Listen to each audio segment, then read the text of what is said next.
Bienvenue dans Extramuros, le podcast qui met en lumière les plus belles réussites d'entreprise en région. Aujourd'hui, direction Manosque, j'ai le plaisir d'interviewer Katia Micheletto, la directrice RSE de l'Occitane en Provence. Je suis Guillaume Pellegrin, le président fondateur de Newton Offices. De Marseille à Lille, en passant par Bordeaux ou Manosque, j'interroge des dirigeants pour comprendre avec vous les raisons de leur succès extramuros. Vous connaissez évidemment l'Occitane en Provence, c'est une fierté que d'avoir cette entreprise dans Extramuros, c'était même une évidence. Katia va tout nous expliquer sur la naissance jusqu'au déploiement international de ce groupe et on fera un focus évidemment sur les pratiques RSE puisque nous nous sommes rencontrés, Newton Offices et l'Occitane, dans un réseau Bicorp. Vous allez tout savoir là-dessus, c'est parti.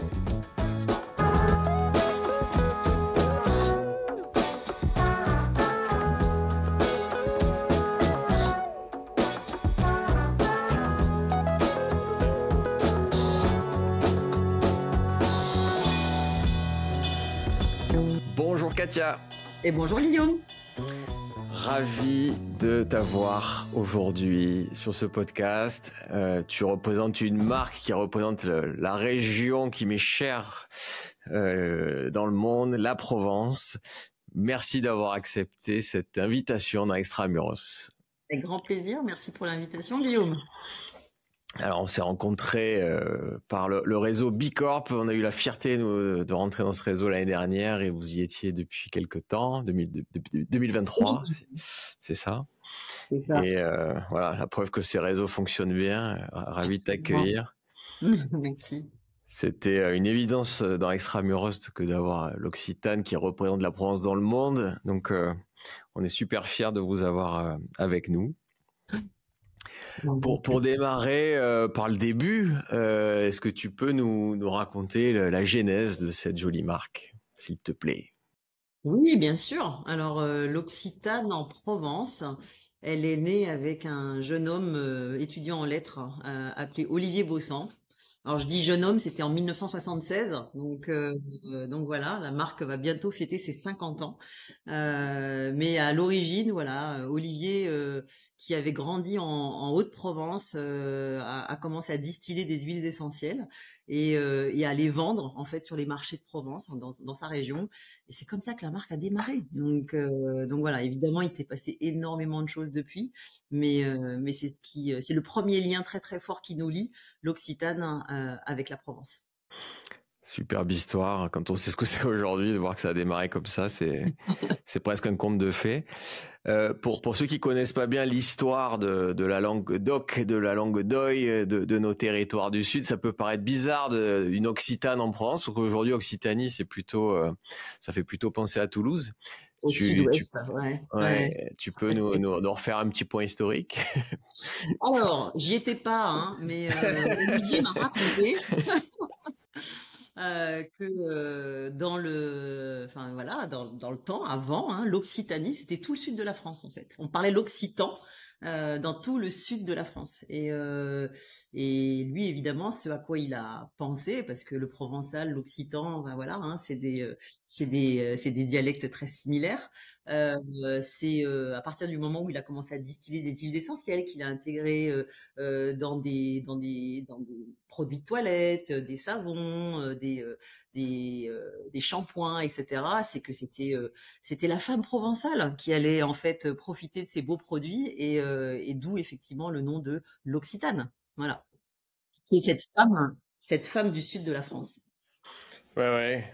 Moi, en tant que Marseillais, je peux confirmer que ça a été une belle et grande région, plutôt si ma mémoire est bonne, 10, 11e, 12e siècle, on était sur une même langue qui allait de l'Atlantique, même jusqu'au Piémont, en englobant la Provence. Et ceux qui ont bien remarqué également que le drapeau provençal est le même que le drapeau catalan. Donc il y a eu évidemment dans l'histoire des moments communs avec ces régions-là. Et puis, ce que tu soulignes là, c'est intéressant parce que c'est vrai que je pense que l'Occitane, c'est une marque pour qui les frontières n'existent pas, les frontières entre les gens n'existent pas. En fait, c'est la diversité des cultures qui fait la richesse en fait. Et aujourd'hui, ben, quand tu parlais de l'Occitanie, effectivement, qui allait jusqu'au Piémont, jusqu'à l'Italie, le bassin méditerranéen. Enfin voilà, on a cette, je pense que on a cette au fond de nous en fait. Non pas cet attachement au sens, tu sais, très protectionniste du terme, mais c'est le fait de dire effectivement ce grand sud, cette culture méditerranéenne, elle est inspirante pour le monde entier en vérité. Et voilà. Et donc, même si je pense qu'il pensait pas à tout ça, Olivier, quand il a choisi le nom de l'Occitane, mais en tirant un peu le fil, je me dis bon, Bah, tout était là, quoi. Il y a dans cet ADN, en fait, de tirer des huiles essentielles du terroir et puis d'avoir cette vision très ouverte. Quand on connaît votre histoire et on va en parler pendant à peu près 1 heure, bah, tout était déjà là, en fait. c'est à peu près ça. Comment ça a grandi à partir de ces marchés provençaux?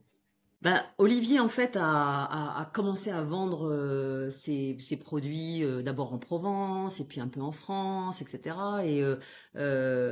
Et donc, à un moment donné, cette marque, elle avait vraiment une identité incroyable.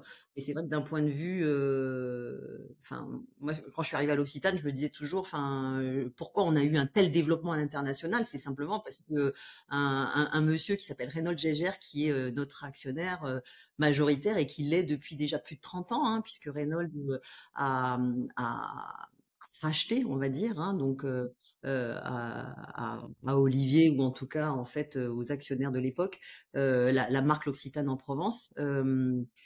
Il l'a racheté en se disant, mais effectivement, la Provence est une source d'inspiration folle, mais elle inspire beaucoup aussi, elle fait rêver le monde entier, plus que les Ouais. Provençaux et plus que les Français à la limite. Et Hein. lui, et Donc, lui n'est pas français, hein. et lui n'est pas français, Reynolds. Voilà, donc il avait Il ce est donc regard-là depuis l'étranger sur absolument. le potentiel de cette marque, en fait. Ouais, c'est un citoyen du monde, Reynolds, hein, donc Mm, il a été marié à une Française et voilà, il était de toute façon amoureux de la France et il s'est pas arrêté par hasard sur cette marque. Mais quoi qu'il en soit, effectivement, c'est un entrepreneur incroyable avec beaucoup de valeurs et beaucoup effectivement de plaisir à développer, c'est un entrepreneur vraiment. Reynolds, c'est vraiment il a rencontré un autre entrepreneur qui était Olivier, mais à eux deux, en fait, hein, effectivement, ils ont porté la marque à l'international. Reynolds a vraiment contribué à développer très très fort l'image de l'Occitane partout dans le monde, avec des points de vente. Aujourd'hui, on a plus de pas loin de 3000 points de vente dans le monde de la marque L'Occitane en Provence. Hein, donc, et ça a démarré effectivement au milieu des années 90 et ça a été très très très fort, très très vite. Voilà. Donc voilà, aujourd'hui effectivement l'Occitane c'est une marque internationale qui est inspirée par la Provence. Voilà. Il y a eu des moments charnières dans cette croissance, dans ces conquêtes internationales. Ça a été le Japon, ça a été quoi Ah, ou ça a été tellement fort que ça a été tout en même temps? non, non, ça a été, il y a eu d'abord les États-Unis, après, et encore à chaque fois la stratégie de développement de la marque, c'était effectivement d'arriver dans des grosses villes où en fait, enfin, je veux dire, on n'est pas, la marque a démarré par du bouche à oreille, j'ai envie de dire, donc et avec effectivement des points de vente qui étaient un peu des petits îlots de Provence, voilà, des endroits où en tout cas l'art de vivre à la provençale pouvait transpirer en rentrant dans une boutique L'Occitane et voilà. Et donc le développement s'est fait en fait progressivement à travers en fait le développement de notre réseau de points de vente, de retail. Et en fait, en l'occurrence, effectivement, la marque L'Occitane en Provence, on peut dire que sa croissance s'est vraiment appuyée. C'est ce qui nous rend un peu particulier, hein, c'est qu'au-delà d'être un fabricant de produits de bien-être et de soins et de cosmétiques, on est aussi des retailers et avec effectivement un réseau de distribution en propre qui fait un peu la spécificité de notre business model. Il Même si s'adapte? effectivement, ce n'est plus, excuse-moi de t'interrompre, Guillaume. Non, bien sûr. Voilà, c'est bien entendu maintenant par d'autres canaux de distribution, hein. Tu parlais des différentes Mm. phases. On a atteint un moment de notre histoire où en fait notre développement ne peut plus reposer que sur la croissance de nos points de vente. On est dans une ère où en fait les ventes en ligne se sont beaucoup développées, d'autres canaux de distribution, ce qu'on appelle le wholesale, se développent également. Donc la présence chez dans de la distribution spécialisée, etc. Donc ça, c'est effectivement les prochaines étapes probablement déjà lancées ben, de, du développement de la marque. Tu parlais de vente en ligne, j'imagine que la période Covid et la crise sanitaire avaient dû, au moment où Je les pense points de qu'il vente étaient faut fermés, ça a dû permettre d'être un vrai bien, relais de croissance, quoi. bien sûr. Enfin, Mm. je pense que le monde entier a connu un avant et un après Covid. Et le Covid a été un accélérateur, je pense, pour toutes les entreprises du monde des ventes en ligne. Mm. Il y a une adaptation, puisque 3000 points de vente, vous êtes partout dans le monde. Comment vous faites en arrivant dans un pays où j'imagine les habitudes sont différentes en termes d'usage cosmétique ou autre? Il y a une Mm. adaptation du produit ou c'est juste, il y a certains produits que vous faites pour certains pays qui marchent mieux que d'autres? Comment vous faites? À ce jour, on a très peu de produits qui sont dédiés à des marchés spécifiques. C'est vraiment, on a une offre, l'Occitane, la maison L'Occitane aujourd'hui, c'est une gamme luxueuse de produits de soins, de produits de cosmétiques, de produits de bien-être, hein, qui sont, j'allais dire, qui adressent les besoins de nos consommateurs partout dans le monde, mais avec effectivement, je dirais, la même composition, voilà donc ouais, c'est absolument. Enfin, on va revenir dans les racines de la Provence. C'est quoi pour vous la Provence? Comment elle vous inspire dans la composition de ces produits aujourd'hui? Alors la Provence, c'est, alors comme on l'a dit, hein, déjà c'est le territoire de naissance de la marque L'Occitane en Provence avec Olivier. C'est aussi, comme je disais, hein, une gamme de produits de soins, etc. Voilà, de soins, de cosmétiques, de bien-être et qui utilisent des ingrédients naturels, authentiques, qui sont presque tous issus du bassin méditerranéen. Je dis presque parce que on a dans notre gamme de produits une gamme qui est la gamme Karité. Donc le Karité est un arbre qui produit des noix et des noix de karité dont est extrait un beurre qui est qu'on appelle l'or des femmes au Burkina Faso. Et donc depuis très très très longtemps, puisque c'était dans les années 80, suite à un programme de co-développement qu'Olivier auquel Olivier a participé, il a eu l'occasion de rencontrer en fait les coopératives de femmes qui travaillaient à la récolte et à la fabrication du beurre de karité qui ben, aujourd'hui encore rentre dans la composition de nos produits de la gamme karité. Donc et dès le départ qui s'est inscrit dans un commerce équitable, hein, voilà, puisque c'était quand on parlait, tout était dans la marque dès les origines. C'était voilà, on avait effectivement aussi cette volonté de prendre soin des hommes et de la planète et ce seul ingrédient, on va dire, qui échappe au territoire méditerranéen. Je vais faire une parenthèse dessus pour dire que c'était pas là par hasard. Voilà. Donc, mais pour autant, je dirais, voilà, l'essentiel de nos produits, de nos gammes, en fait, bah, utilisent des actifs et des ingrédients issus de filières agricoles qui sont du bassin méditerranéen et de la Provence en particulier, du champ d'immortelle de Corse en passant par les champs de lavande de Provence, de la verveine, la rose, enfin voilà, on a effectivement un certain nombre de filières qu'on appelle chez nous filières durables, qui sont issues de filières courtes en fait, hein, où on connaît en fait personnellement les producteurs locaux euh, qui nous fournissent, hein, qui travaillent avec nous sur la production de ces ingrédients. Euh, Donc on a ce lien très très très fort, on va dire, avec la Provence aussi à travers nos filières d'ingrédients naturels, d'ingrédients végétaux. Ouais, je te pose la question parce que nous, quand on a créé Newton Offices, on s'est Mm, demandé qu'est-ce qu'il y avait d'universel en Provence que l'on mm, pourrait mettre donc dans nos immeubles de bureaux, dans nos décos, voire même dans nos process, comportements, comment est-ce qu'on s'adresse à nos clients, sachant qu'on est né en Provence. Et c'est là où on avait fait tout un travail autour de la lumière, autour de tout ce qui est le fait d'être chaleureux, autour de la chaleur, donc qui s'est retranscrit dans les matériaux que l'on a choisis, dans les mm. couleurs que l'on a choisies.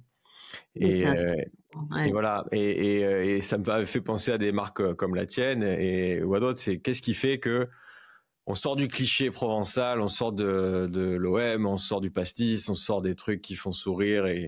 Mais puisque cette marque est tellement puissante, puisque le monde entier vient dans cette région-là, qu'est-ce que les gens viennent y chercher?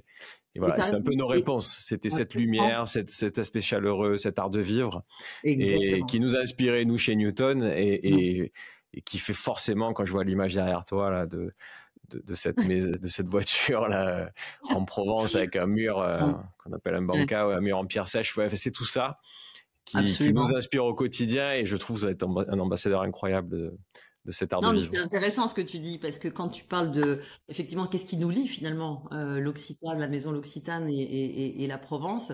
Donc oui, je t'ai parlé de nos origines, enfin et de la création par Olivier. Je t'ai parlé des filières agricoles qui rentrent dans la composition de nos produits.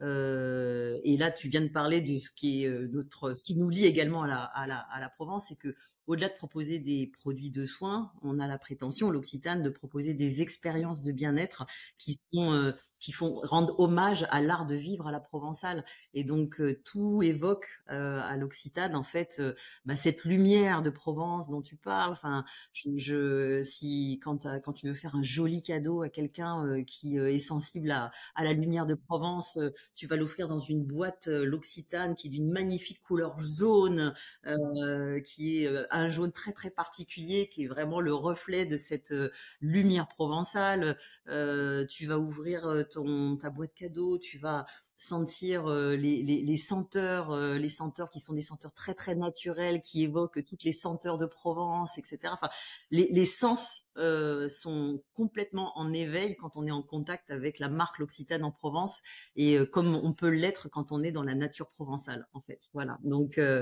oui, cet art de vivre à la provençale, cette façon de savourer tout ce que la nature provençale et sa lumière et cette façon de prendre le temps aussi, tu vois, de vivre ces moments un peu précieux. Ben voilà, c'est tout ce que raconte la marque L'Occitane en Provence et qu'on souhaite partager avec nos consommateurs partout dans le monde.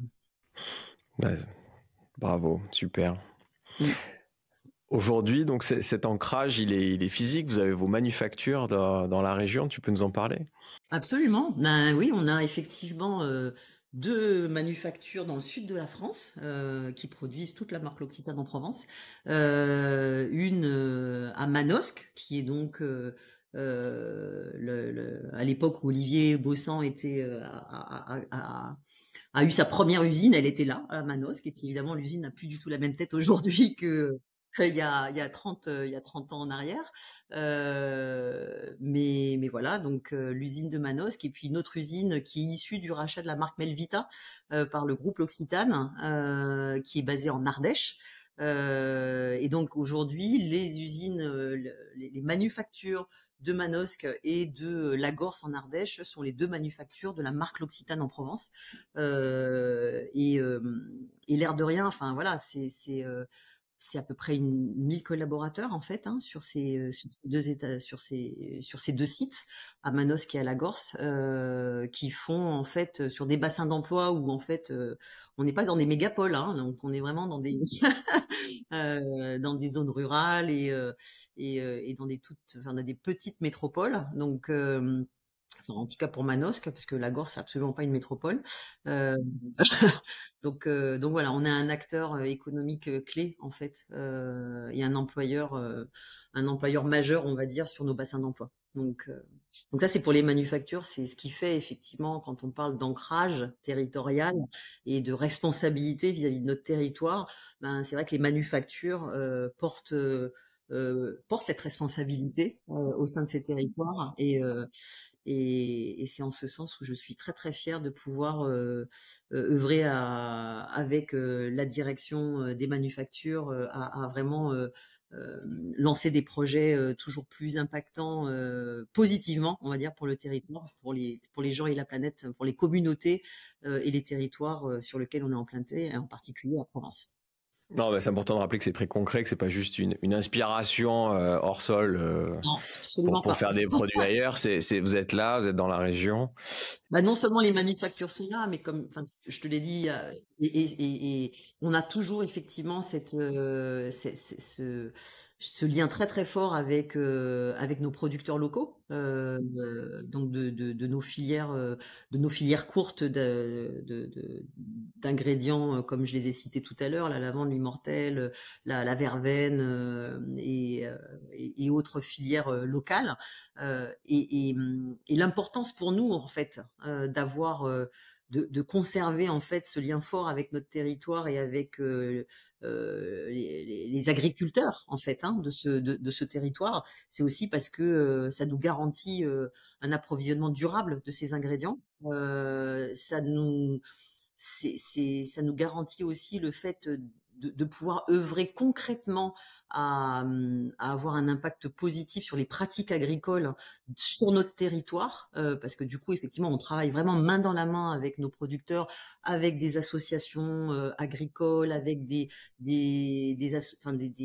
acteurs politiques, des acteurs économiques locaux, pour justement, effectivement, œuvrer à l'amélioration, à la transition agroécologique, on va dire, sur ce territoire qui a besoin de ça pour préserver la biodiversité de son territoire. Et ça, effectivement, c'est au-delà des manufactures, c'est un autre impact très très concret et très fort euh, qui est possible du fait de notre présence sur le territoire Provence. Bon, ouais, puisque tu as cité la Gorse, je salue Natal El Moro et puisque tu as cité Manosque, je salue Roland Gomez. On a fait un super épisode Et oui, extramuros, comme avec quoi c'est Provan. un territoire de talent avec Et oui, Provan. ils sont tout à côté de chez nous, ce sont nos voisins. Exactement. Pour ceux qui passent sur l'autoroute, Ouais, on sur voit le l'un puis 31. l'autre. Absolument. On l'a déjà abordé, mais venons-en à la RSE, puisque c'est ton domaine. Oui, Là aussi, c'est ancré depuis toujours. C'est pas un nouveau sujet chez vous. absolument. Ça s'incarne depuis longtemps dans le groupe. Ouais, donc si je reviens à la maison L'Occitane en Provence, je l'ai dit, on est vraiment la maison, elle est fondée sur des principes très très forts en matière de développement durable. Ça s'appelait pas comme ça il y a presque 50 ans en arrière, mais c'est comme Monsieur Jourdain, on faisait de la RSE, on faisait de la prose RSE sans le savoir, quoi. Donc voilà. Et, euh, et c'est une histoire vraie, encore une fois. Et cette philosophie, en fait, elle est restée la même malgré, j'ai envie de dire, le fort développement international de la marque. Les gens comptent pour l'Occitane, la nature compte. Et ça depuis les origines. Après, il y a eu effectivement un, plusieurs temps, on va dire. Il y a à peu près 17 ans, enfin c'est au moment où en fait la direction générale de l'époque m'a demandé de prendre en charge le sujet de la RSE à l'Occitane, parce que je te l'ai pas dit, mais ça fait plus de 20 ans que je travaille à l'Occitane et que je suis rentrée à l'Occitane par les ressources humaines. Et le DG de l'époque a pas demandé à quelqu'un de la com, etc., de structurer notre démarche RSE. Il l'a demandé à quelqu'un de la RH parce que j'étais en charge du développement RH, de la formation, etc. Je connais à peu près tous les métiers de la boîte du fait de cette position-là. Et son idée était vraiment de faire en sorte que la RSE, la responsabilité sociale et environnementale, soit prise en compte dans les objectifs et dans les façons de travailler de tous nos métiers, de toutes nos activités, des achats à la logistique, en passant par la production, le marketing, la R&D, etc., etc. Et Je trouve ça hyper intéressant que ça vienne par les RH, en tout cas par une fonction qui est support et qui est par essence transverse, plutôt que de le mettre dans un silo. absolument, Si chaque absolument. recrutement a cet esprit, a ce sujet RSE à l'esprit, ça aide. C'est clair, c'est clair. Ben, en fait, c'était aussi une époque où on grossissait très fort, hein, comme je disais, il y avait un fort développement, donc forcément il y avait beaucoup de recrutement de gens qui venaient de cultures d'entreprise très différentes de la nôtre, pour pas les citer, des L'Oréal, etc., qui n'étaient pas aussi engagés qu'ils le sont aujourd'hui, hein, faut le dire. Et donc, bah, je dirais pour préserver cet ADN, enfin, je veux dire, pour protéger et faire en sorte que vraiment cette histoire vraie reste une histoire vraie dans le développement de la marque. Ben voilà, l'idée c'était pas de dire on va faire des 4 par 3 sur nos engagements. On fait les choses sérieusement, on lance des vraies initiatives dans tous les métiers qui en fait nous permettent de faire, enfin de développer nos activités de façon responsable, à la fois sur le vis-à-vis des hommes et des femmes et vis-à-vis en fait de la nature. Et donc c'est comme ça qu'on a effectivement commencé à structurer notre démarche RSE il y a plus de 17 ans maintenant, et où on a effectivement très sérieusement commencé à documenter, formaliser en quoi chacun des métiers de l'entreprise pouvait contribuer à en fait cette mission qui était la nôtre, qui était de créer de la valeur, mais pour le business bien sûr, mais aussi pour les hommes et pour la planète. Voilà. Donc si je donne de façon très très concrète des éléments par rapport à cette structuration, on avait bien entendu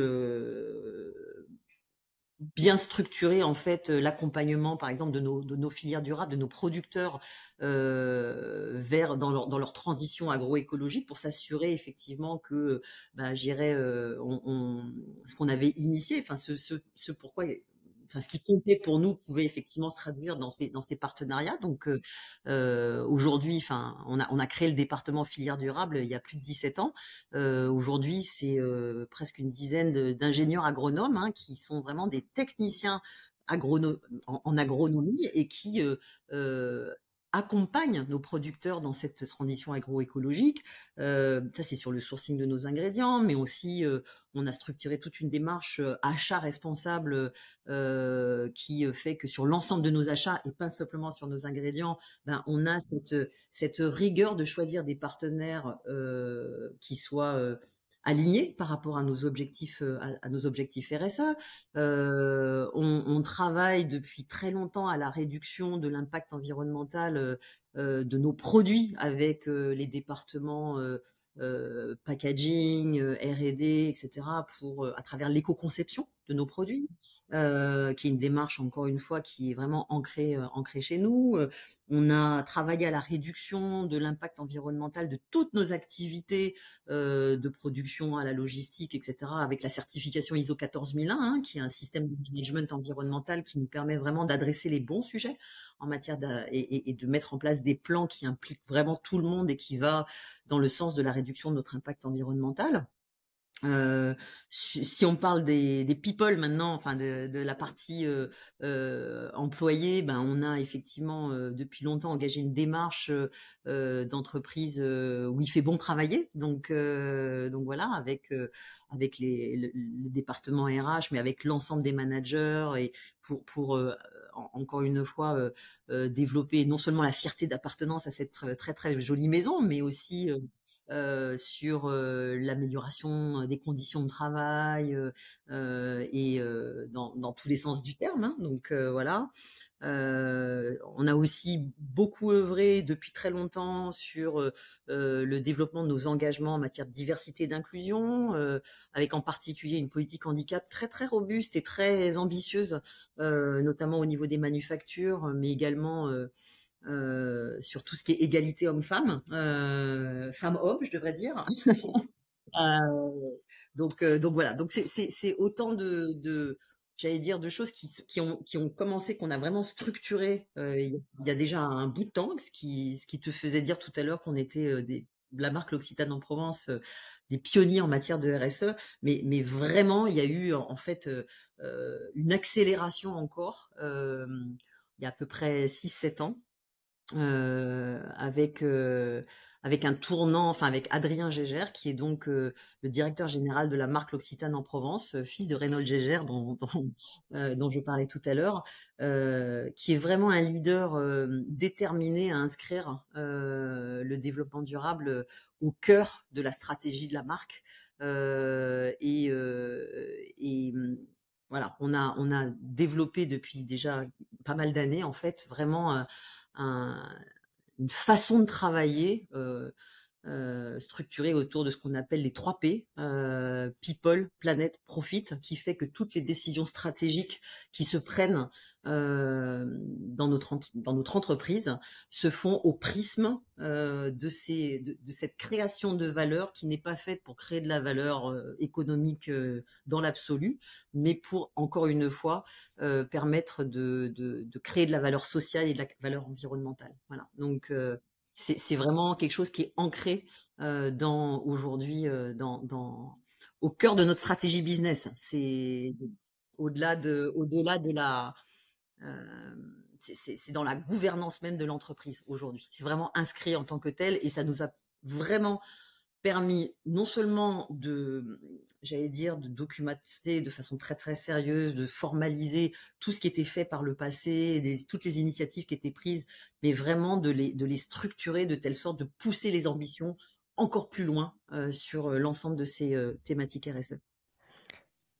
Merci, tu as abordé plein de sujets passionnants, donc je vais me désolée, permettre, parce que là, tu me branches sur Ah ouais, je t'ai laissé. tu me branches sur des sujets où j'ai du mal à m'arrêter, en fait. Mais c'est très bien. Et je vais me permettre de plonger dans chacun de ces sujets. Mais pour le dernier, en tout cas, le People, Planet, Profit, depuis que... Enfin, vous nous avez inspiré aussi chez Newton, nos slides codir de chaque équipe, quand ils passent comme ça, on utilise aussi cette structure maintenant qui permet de vraiment rien oublier, quoi. Et là où je vous rejoins, c'est que j'aime bien rappeler que les êtres humains sont pas des intrus sur la Terre et ils peuvent être responsables de problèmes, certes, mais quand j'entends certains discours écologistes, certains me gênent, où tu as l'impression que l'homme devrait disparaître et est un intrus sur cette Terre. C'est pas la conception que j'en ai. Et je pense qu'on a un animal parmi les autres animaux. Et on doit peut-être revenir à une certaine place, mais en tout cas, j'aime bien avoir les deux et m'occuper des hommes et pas uniquement de baisser mes émissions de CO2. Évidemment, il faut le faire, mais faut garder un peu de mesure et remettre les choses dans l'ordre, quoi. Donc, moi, j'aime bien le faire ensemble, comme vous. Absolument. Mais se dire que finalement, la nature, elle nous ouvre juste la voie sur nous remettre dans la bonne posture. Aujourd'hui, on fait partie du vivant, au même titre que la nature. L'humain a juste un peu pris la sale manie ces dernières années de penser que la nature était à son service et qu'elle était au centre de tout. En vérité, elle fait partie du tout. Donc quand on est une entreprise ou n'importe quel, je dirais, leader politique ou autre, je dirais notre responsabilité, c'est de prendre soin du vivant au sens large du terme, de pas mettre de hiérarchie par rapport à tout ça. Donc mais je pense que la réaction des écologistes dont tu parles, c'est peut-être aussi une façon un peu de mettre le balancier, tu vois, fortement pour un peu provoquer en disant mais rendez-vous compte que effectivement vous faites partie de ce vivant et que de toute façon, si vous continuez de faire le mal que vous faites autour de vous, vous allez disparaître en fait. Et finalement, la nature s'en portera pas plus mal. C'est un peu provocateur de dire ça, mais c'est effectivement à la base c'est simplement pour un peu, je pense, nous réveiller, quoi. Voilà. Ouais, tu vois, chez Newton, on connaît le principe du pendule, donc en effet, il y avait eu certainement des abus dans un sens. Il a fallu taper fort pour corriger, mais je pense que comme souvent, la vérité se trouve bien est à peu près au milieu, quoi. Absolument. absolument. sans faire de discours politique. Voilà, moi ça m'intéresse cette histoire du karité au Burkina, d'en savoir un peu plus. Comment on fait, comment on débarque là au Burkina, arriver à bosser et non seulement à se mettre à bosser, mais à le faire pendant des années Ouais, avec des gens ah, sur tu peux le place. dire. C'est alors, débarquer, je pense que c'est ce que pas mal de boîtes ont fait après nous, hein, voilà. Donc, Olivier n'a pas débarqué au Burkina. Il était parti, je te dis, dans un programme de co-développement qui était même pas au Burkina d'ailleurs, hein, qui était au Cap-Vert. Et sur le chemin du retour, il a croisé des gens qui lui ont parlé en fait du karité au Burkina Faso, qui était effectivement ce qu'on appelait l'or des femmes. L'or des femmes, pourquoi? Parce que euh, le karité, c'est un arbre qui pousse de façon sauvage, hein, c'est pas une culture. Donc, les cultures, c'est l'affaire des hommes. Voilà, l'agriculture, c'est un peu l'affaire des hommes.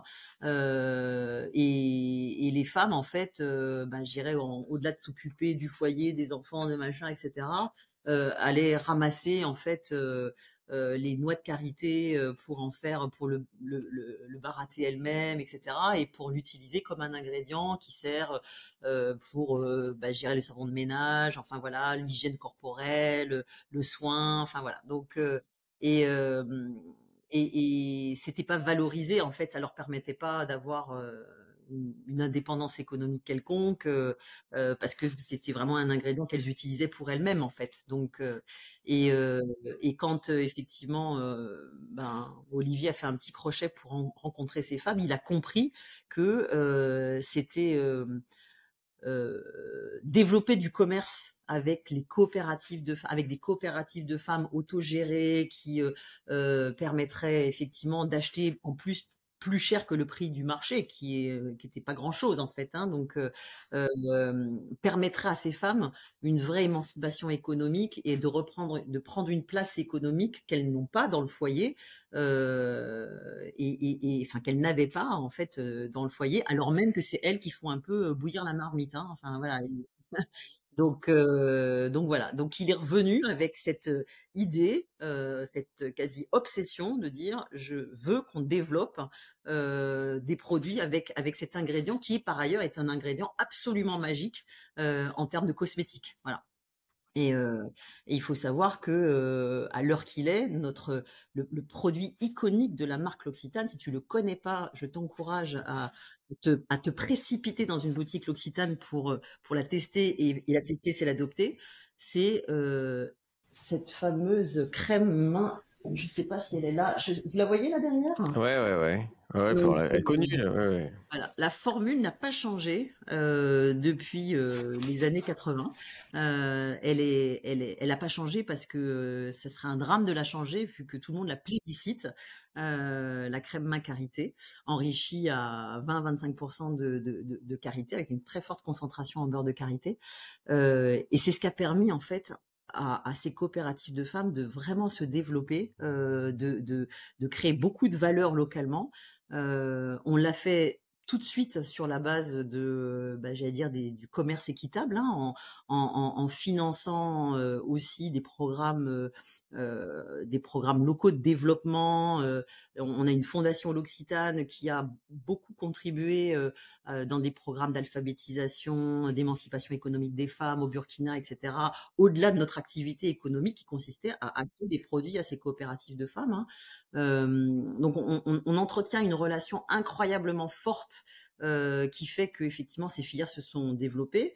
Un certain nombre d'autres marques et tant mieux en fait, hein, ont pu aussi acheter du beurre de karité équitable à ces femmes qui en fait sont devenues enfin ont vraiment développé cette production euh, bon, qui aujourd'hui a le vent en poupe, on va dire, et tant mieux encore une fois, hein, parce que ça crée de la valeur dans des pays où on en a vraiment besoin. Donc voilà. Et les difficultés, bah oui, elles ont, enfin, je veux dire, pour pouvoir, ça a pas été, la filière carité n'est pas un long fleuve tranquille, quoi, hein. Enfin, je veux dire, ça a été, on a beaucoup accompagné, encore une fois, hein, dans cette même logique qu'est la nôtre avec d'autres filières agricoles en Provence où les difficultés sont très différentes, hein, mais avec toujours cette logique de dire développons une économie hem, qui à la fois profitent aux communautés, et fassent que, ces filières agricoles, soient, source de revenus équitables, et de développement, pour, j'allais dire les producteurs ou les cueilleurs, qui sont, avec lesquels on travaille en direct. Mais aussi engageons-les, dans, des démarches, respectueuses de l'environnement et je disais tout à l'heure que la noix de karité ne se cultive pas, hein, mais pour autant, effectivement, pour baratter, pour extraire le beurre de karité, etc., il y a tout un travail de chauffe qui fait que, on avait tendance à un moment donné, les femmes, on s'est rendu compte elles coupaient des arbres à karité pour pouvoir faire le feu qui permettait et donc, effectivement, on a travaillé avec eux, avec les femmes, avec les coopératives, etc., pour développer des systèmes de fours solaires, etc., pour développer des énergies qui ne viennent pas détruire la ressource naturelle dont elles ont absolument besoin pour faire pérenniser cette activité. Donc il y a enfin voilà, une approche et tout ça est rendu possible par le fait d'avoir une magnifique équipe filière durable, comme je disais tout à l'heure, d'ingénieurs agronomes, etc., et qui sont en capacité vraiment d'accompagner toutes nos filières. Et je parle du karité comme j'aurais pu parler d'autres. Tu m'as demandé de parler du karité, je parle du karité, hein. Non, non, mais merci, merci. Mais j'imagine que ce soit le Carité ou d'autres, il doit y avoir des résistances au changement, puisque les agronomes, l'Occitane arrivent avec un vrai savoir-faire.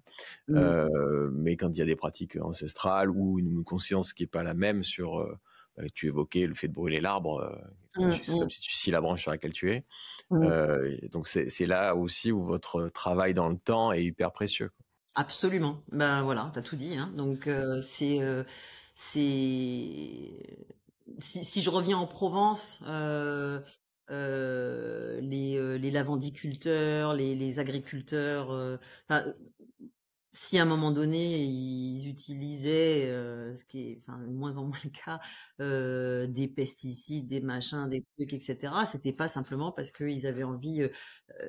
On a souvent accusé le milieu agricole d'être des pollueurs, etc., et de pas se soucier de leurs pratiques comme si c'était eux-mêmes des assassins. Enfin, je veux dire, à un moment donné, on a aussi, du fait de cette expertise, de ces connexions avec aussi des scientifiques, des agronomes qui sont plutôt, je dirais, pro-agroécologie, hein, donc avec des universités avec lesquelles on a travaillé. Euh, voilà.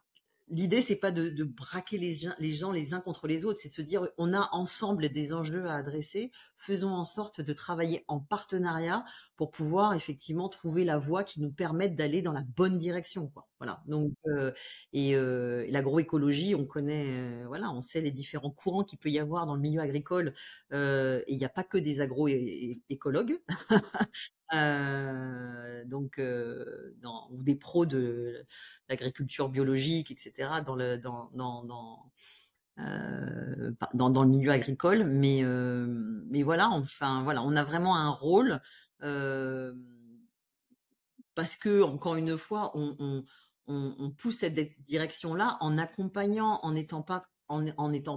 n'arrivant pas avec un cahier des charges en disant faut faire comme ça et sans aucune effectivement accompagnement de cette démarche. On travaille en coalition, on travaille avec des instances territoriales, pour justement trouver des solutions et accompagner ce mouvement. Exactement. Tu as dit qu'il y a une charte d'achat responsable. Ouais. On en a une nous aussi. Comment vous l'utilisez justement dans cette relation-là avec ces fournisseurs? Alors, il y a ce que je disais sur les filières durables, c'est plus qu'une charte. Comme je disais, c'est vraiment des partenariats, des partenariats qui durent d'abord. Enfin, je dirais, euh, on a avec tous nos producteurs, on travaille avec 130 agriculteurs français, hein, donc et 10 000 cueilleurs, voilà, hein, par rapport à nos filières agricoles courtes dont je te parlais tout à l'heure. Euh, Avec tous, on a des contrats pluriannuels. L'agriculture, c'est pas sortir des produits, hein. C'est planter des planter, cultiver, souffrir des aléas climatiques, souffrir des maladies, enfin voilà. Donc à un moment donné, si on donne pas de la visibilité et qu'on ne, en tant que acheteur, on ne donne pas les moyens en fait à nos partenaires producteurs on ne donne pas cette visibilité, ça ne peut pas fonctionner dans le milieu agricole. Donc c'est quelque chose que l'on peut faire parce qu'on ne passe pas par des traders, etc. On a vraiment ces filières courtes. Exactement, exactement. Euh, donc il y a ça, et il y a effectivement cette notion aussi d'être vraiment de connaître les difficultés qu'ils peuvent rencontrer, de trouver des moyens pour les lever, on parlait du commerce équitable. Bien entendu que depuis de très nombreuses années, on est vraiment certifié commerce équitable avec ce qu'on appelle les filières nord-sud. Donc voilà, mais on a entamé depuis plusieurs années le fait de faire certifier Fair for Life, donc qui est un label de certification Fairtrade, hein, commerce équitable, des filières françaises, la lavande, donc des filières et avec une certification qui atteste le fait que l'on met des moyens supplémentaires, un pourcentage de notre prix de vente, pour justement euh, accompagner cette transition écologique et le développement et le développement de filières sur une base équitable. Voilà. Ouais, pour ceux qui connaissent pas, c'est le fait de rémunérer plus que le marché ou plus que d'habitude le producteur, qu'il soit en France Exactement. ou en Afrique ou ailleurs, euh, Exactement. pour que justement Pouvoir il y ait des financer pratiques, des accompagner projets. des pratiques peut-être plus vertes, ou en tout cas, mais déjà à minima qui gagnent mieux leur vie, quoi. Exactement. Exactement. Donc ça c'est voilà, c'est pas l'objet, c'est pas des chartes, c'est pas des, enfin c'est Non, mais euh, nous aussi, on en a mis une en place parce qu'il faut, à un moment, il faut aussi bien expliquer ce qu'on fait et pourquoi on achète telle chose ou pas telle chose. Et pour les entrepreneurs qui nous écoutent, c'est aussi intéressant d'avoir votre retour d'expérience, puis ça fait, vous faites il référence en la faudrait matière pour quasiment, voir comment on peut ouais, utiliser ces trucs-là sans juste cocher des cases, mais absolument. tirer tout le monde dans le bon sens, quoi. Bah là, je viens de te parler des filières agricoles, qui sont quand même une forme d'achat un peu particulière chez nous. On n'achète que de la lavande et de la verveine à l'Occitane, hein. On achète des emballages, on achète des services, on achète des prestations logistiques, on achète plein de choses. Et c'est vrai qu'il faudrait quasiment un autre podcast, Guillaume, pour que je te parle de notre politique achat responsable Eh ben, qui est écoute, avec plaisir, avec plaisir. voilà. On Et, prend rendez-vous juste et après l'épisode. absolument, parce que effectivement, voilà, le simple fait d'avoir une politique achat responsable, c'est sur, bah, je dirais, ce qu'on attend de nos fournisseurs, mais ça va, enfin, pour moi, il doit vraiment y avoir aussi en face de ça, de la part de l'acheteur, voilà, hein, des engagements qui seront pris Ouais, et pour puis un aller peu voilà, d'exemplarité, bien sûr. exactement. Tu as évoqué l'éco-conception, et puis ça fait partie de vos achats. Je sais que c'est aussi, ça fait partie du tout de moins consommer d'emballages, de meilleurs emballages. Je pense aussi au monde de l'hôtellerie qui Mm, réduit vachement. mm. Je vois une poisson à la tête de la RSE chez Accor qui a imposé le fait d'enlever tous les petits savons, Amenities shampoings ouais, jetables. absolument. J'imagine que vous avez accompagné ce mouvement-là Bien aussi, sûr. puisque vous êtes dans les hôtels partout dans le monde. Absolument, absolument. Je pense qu'on était une des premières marques de ce qu'on appelle les amenities, qui sont c'est des petites choses qu'on trouve sur le bord de la baignoire quand on va à l'hôtel, etc. À proposer ce qu'on appelle des dispensers, c'est-à-dire voilà des distributeurs qui fassent que le produit reste sur place, hein. Là, on a bien du shampoing, on a bien du gel douche, etc. D'excellente qualité quand il s'agit de l'Occitane en particulier, mais qui effectivement sont des éco-recharges, etc. sur que l'hôtelier, non seulement on crée de la valeur pour l'hôtelier, hein, parce que ça lui revient moins cher, au lieu que les gens repartent avec leurs petits amenities sous le bras sans les avoir utilisés, en fait, hein, vraiment ils utilisent ce qu'ils consomment sur place, mais en plus de ça, effectivement, c'est bien meilleur pour la planète en termes de déchets plastiques. Ouais.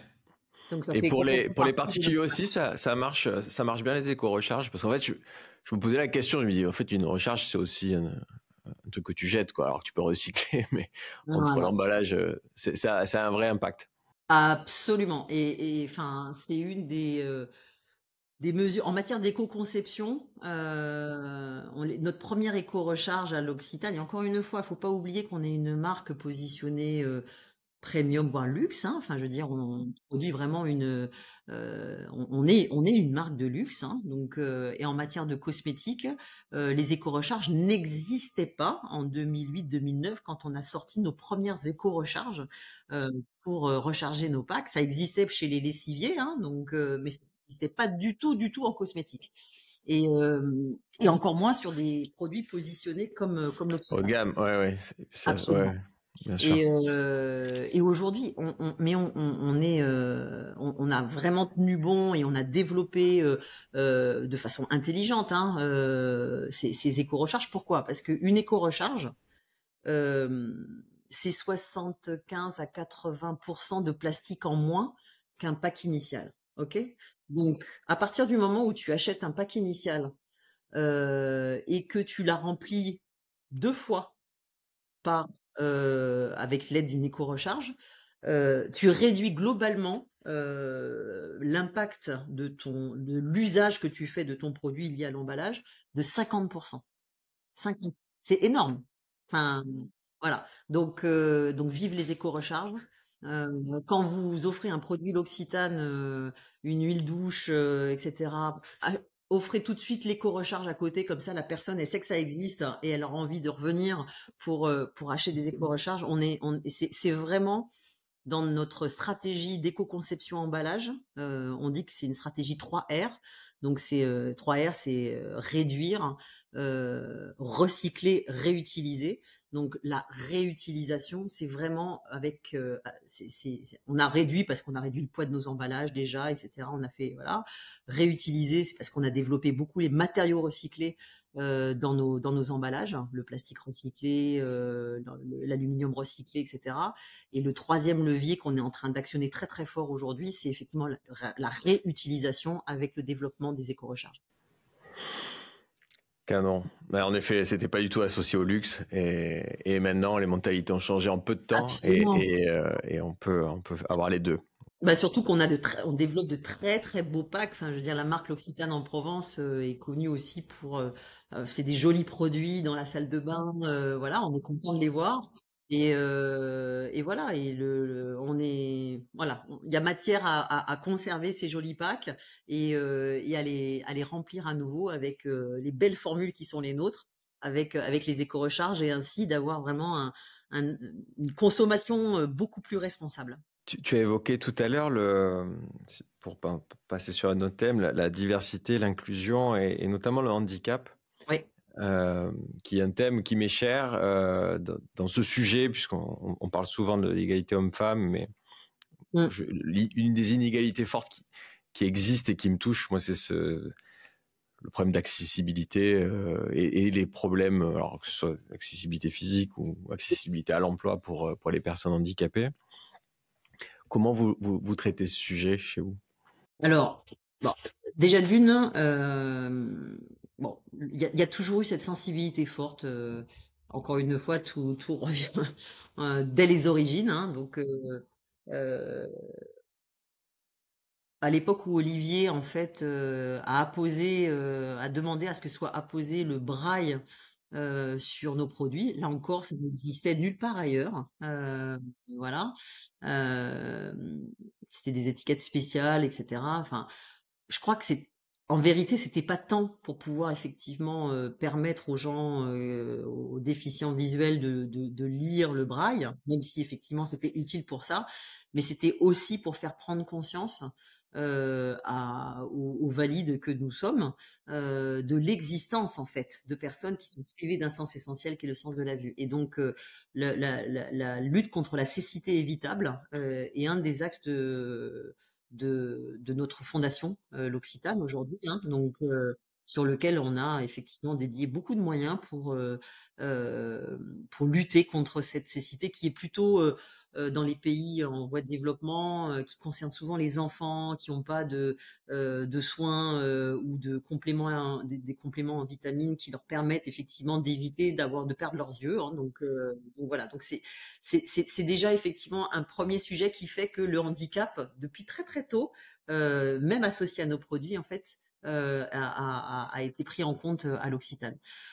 Si je reviens aux manufactures, qui est le sujet que je connais bien, notre politique handicap, elle est au cœur de notre politique RH depuis déjà une bonne plus de 15 ans.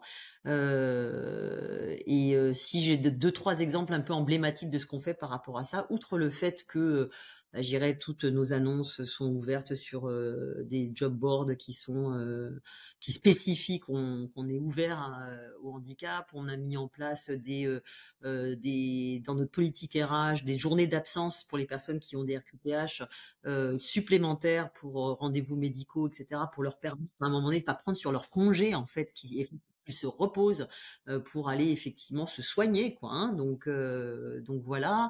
On a bon cette ouverture en fait, hein, le fait d'être très ouvert autour et de dire aux gens c'est pas un problème que vous soyez en situation de handicap. Nous on va mettre en place les moyens pour vous permettre effectivement d'avoir un environnement adapté, que ce soit en termes d'horaire, que ce soit en termes d'aménagement, etc., qui vont faire que vous allez pouvoir effectivement exprimer tout votre talent en tenant compte de la richesse, de la diversité de nos talents.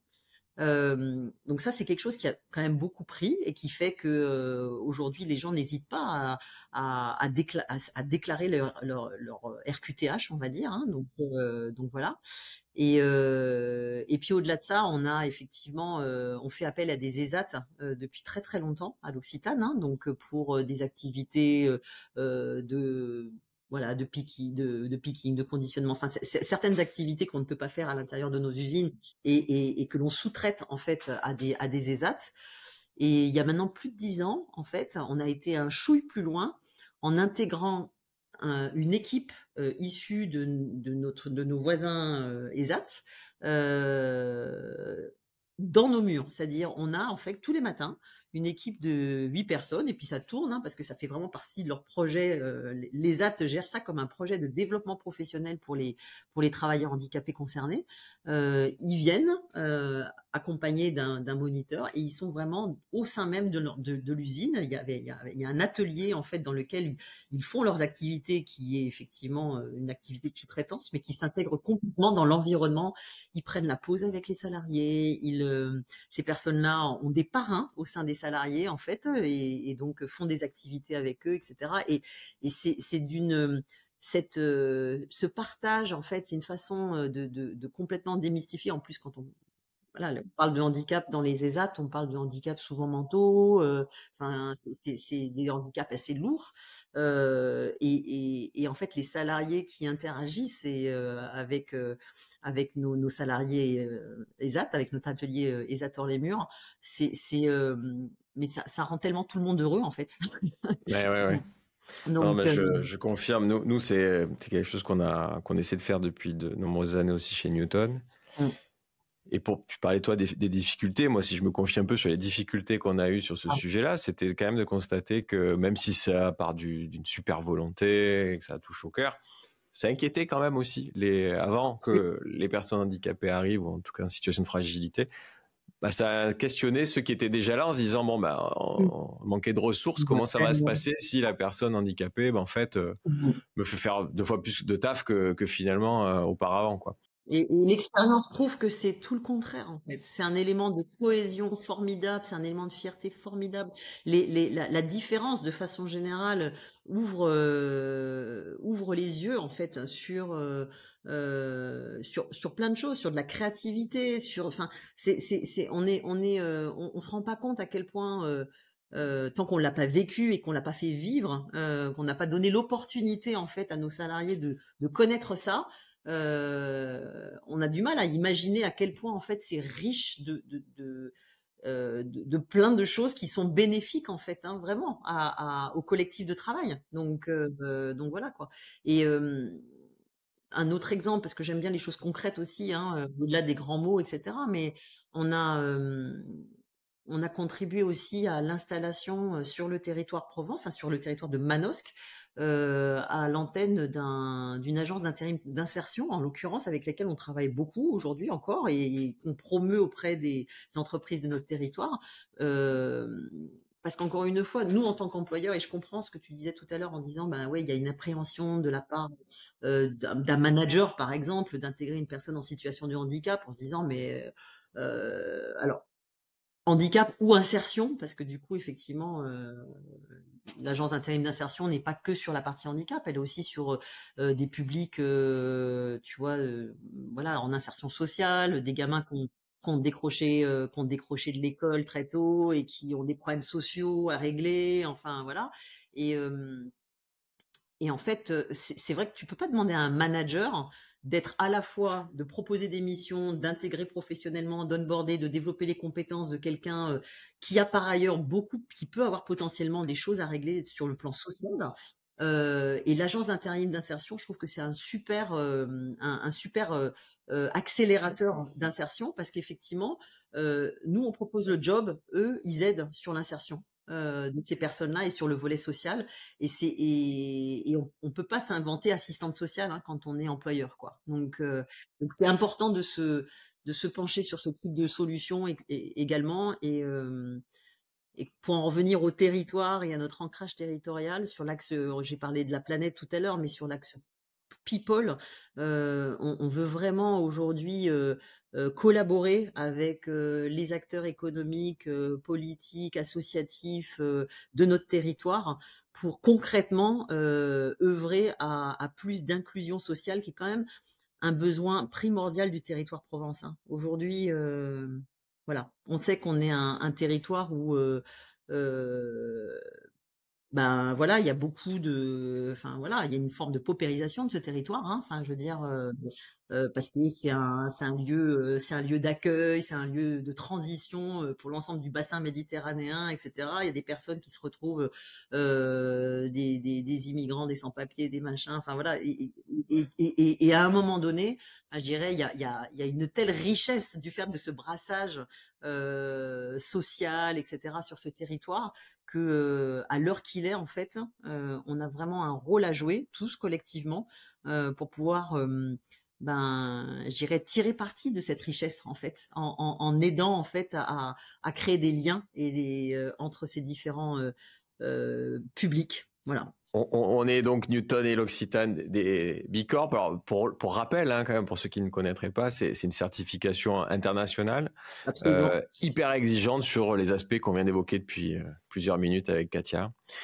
Euh, tu évoquais les difficultés, les accidents, voilà, les parcours de vie accidentés qui sont dans cette région Provence. C'est là-dessus, vous, que vous avez envie d'agir et parce que là aussi, pour rappel, le Bicorp, c'est pas juste un tampon que tu obtiens, c'est la particularité de cette certification. Évidemment, pour l'avoir, faut avoir une bonne note, mais tu t'engages surtout à progresser tous les ans. Voilà, donc c'est une certification qui te pousse à l'amélioration continue et à l'action, et pas juste à te reposer sur tes lauriers une fois que tu as reçu le tampon. Donc vous, c'est quoi vos axes d'amélioration? Est-ce que Alors, ce sont ouais. ces actions-là? C'est continuer sur les conceptions? C'est quoi le futur avec et puis tu as évoqué Adrien, qui est le futur aussi donc de ce Mm. groupe. Alors, j'ai envie de te dire, c'est tout mon capitaine. Voilà, donc la sustainability, la RSE, voilà, c'est la certification B Corp. Voilà, on parle tout de la même chose. On parle en fait de faire du business for good, pour reprendre un terme Ouais, de la bien certification B français. Corp.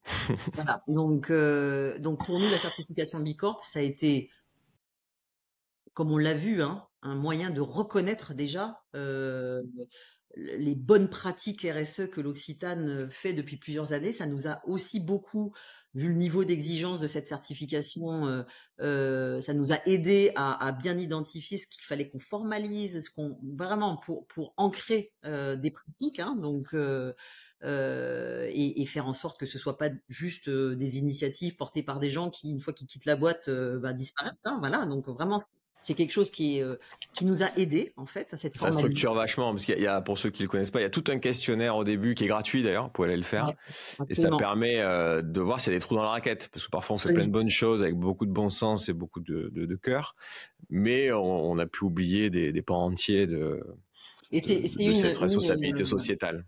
une rare certification qui vraiment couvre tous les domaines d'impact de la RSE. Il y en a 5 en l'occurrence, hein, 5 domaines qu'il a fallu documenter en termes de pratique, etc., pour obtenir la certification. Je vais les citer quand même pour ceux qui auraient envie de savoir quand on parle de RSE, de quoi on parle? On parle de gouvernance, on parle d'impact sur les salariés, on parle d'impact sur nos communautés au sens large du terme, incluant nos fournisseurs, on parle d'impact sur l'environnement et on parle d'impact sur nos clients. Voilà. Donc, et en fait, un certain nombre de bonnes pratiques doivent être documentées auprès de Bilab, qui est l'organisme certificateur de Bicorp, pour pouvoir se dire, vous avez un certain niveau qui est quand même assez élevé pour obtenir la certification, encore une fois. Et si vous voulez progresser, ben voilà, on sait exactement quoi faire. Donc évidemment, si on a été certifié Bicorp à l'échelle du groupe L'Occitane et en particulier la marque L'Occitane en Provence, c'est parce qu'on avait déjà un très très fort niveau et qu'il va falloir qu'on entretienne, voilà. Et pour la suite entre guillemets, j'ai envie de te dire, enfin. La certification Bicorp, c'est aussi une communauté d'entreprises, donc qui se reconnaissent entre elles et qui ont envie de travailler ensemble aussi pour pouvoir faire avancer, améliorer leur impact sur l'ensemble de ces 5 sujets dont on a parlé, en travaillant de façon concrète sur des projets communs. Et l'impact local, il est super important, on en a parlé, on revient à la première question, Guillaume, hein, donc, et aujourd'hui, dans notre ambition au niveau de l'Occitane, au-delà de continuer d'exceller et d'aller toujours plus loin sur les différents champs d'impact qu'on vient de citer, et ben il y a l'idée aussi d'aller encore plus loin au sein de coalitions et notamment de coalitions territoriales. Tu as cité Bicorp, on est en train de constituer ensemble une communauté Bicorp PACA et le but du jeu c'est pas de prendre des cafés ensemble, hein, c'est vraiment de choisir des sujets qui sont les besoins en matière environnementale et sociale du territoire Provence et de se dire on bosse ensemble là-dessus.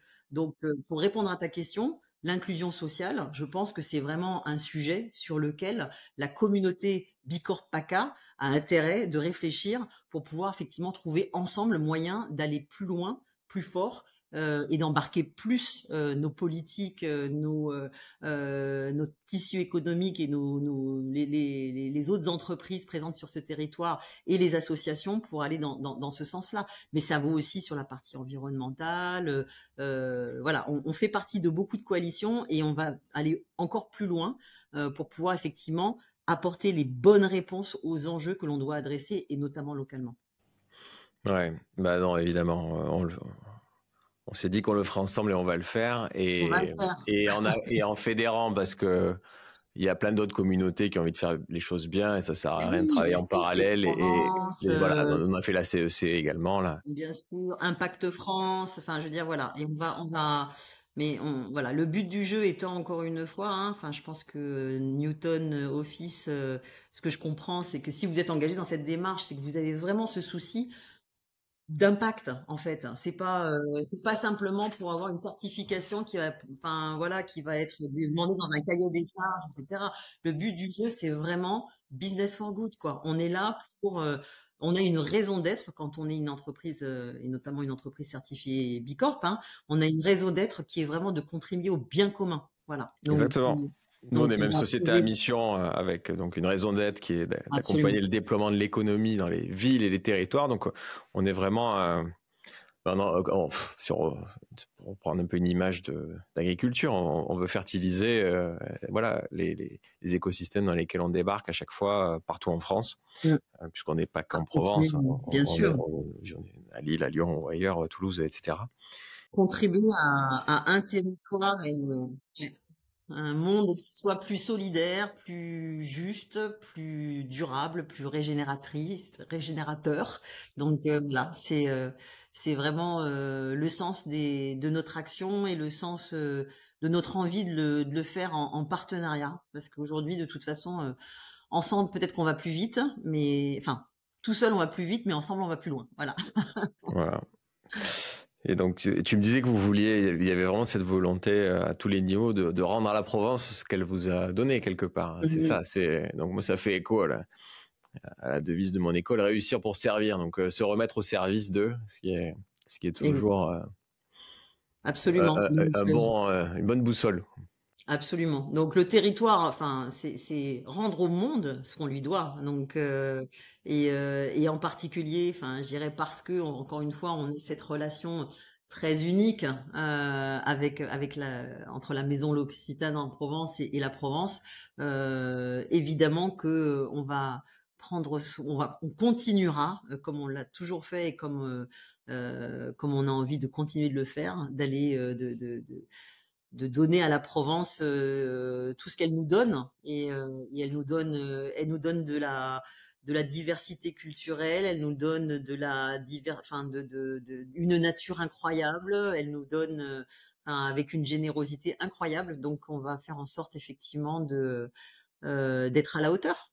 Eh bien, je te remercie. On a l'habitude dans ce podcast de terminer par une touche plus perso, puisqu'on n'a pas parlé de ton parcours, et pour inspirer à chaque fois ceux qui sont plutôt dans le monde de l'entreprise, qui nous écoutent, de savoir comment, est-ce que toi tu profites de cette Provence, ou comment tu te régénères toi aussi pour trouver ton équilibre entre ces super missions que tu as au quotidien au sein de l'entreprise et... Bien sûr, bah tu l'auras compris, hein. Moi, ma régénération, je la tiens de cette nature provençale où en fait, dès que j'ai un temps pour moi, en fait, j'ai juste envie d'aller dehors. Alors aujourd'hui, il n'est pas un jour représentatif de la lumière provençale, mais habituellement, en fait, quand je monte à Paris et que j'arrive en gare d'Aix-TGV, j'ai l'impression d'avoir été en apnée pendant le nombre de jours que j'ai passé là-haut et de me remplir les poumons et les yeux en fait de cette Provence que j'adore, hein, qui est pas mon territoire de naissance, hein. Moi, j'ai grandi à Paris, hein, donc en région parisienne, et je suis arrivée en Provence il y a seulement 23 ans, donc voilà quoi. Mais je suis déterminée à ne pas la quitter. J'y suis. C'est vraiment un territoire d'une beauté inouïe et en particulier. Enfin, voilà, on est Manosque, on est à la croisée du parc national du parc régional du Verdon, du Luberon, des Alpes du Sud, les Calanques sont pas loin. Enfin, je veux dire, de quoi rêver mieux comme cadre de vie que celui-là. Et encore une fois, c'est la beauté de la nature et c'est aussi la beauté des gens dans cette région. Qui est un endroit en fait où le rural se croise avec le cosmopolitain et voilà, avec toutes les cultures du monde qui s'y mêlent. C'est magnifique, c'est une très très très belle région et je mesure quotidiennement la chance d'y vivre et d'y travailler. Je crois qu'on peut arrêter sur ce très beau tableau que tu viens de dépeindre. Un grand merci, Katia. Merci à toi, Guillaume. À bientôt. À très bientôt. Au revoir.